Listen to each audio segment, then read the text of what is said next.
আসসালামু আলাইকুম। আমি রুবেল নায়েক। প্রিয় বন্ধুরা, নামাজের মধ্যে রয়েছে 12টি সুন্নতে মুয়াক্কাদা। চলুন শুনি সেই 12টি কি কি। 1. দুই হাত উঠানো। 2. দুই হাত বাঁধা। 3. সানা পড়া।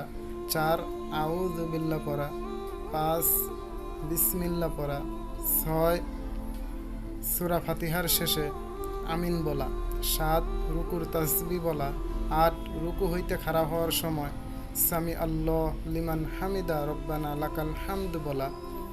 9. প্রত্যেক উঠা বসায় আল্লাহু আকবার বলা। 10.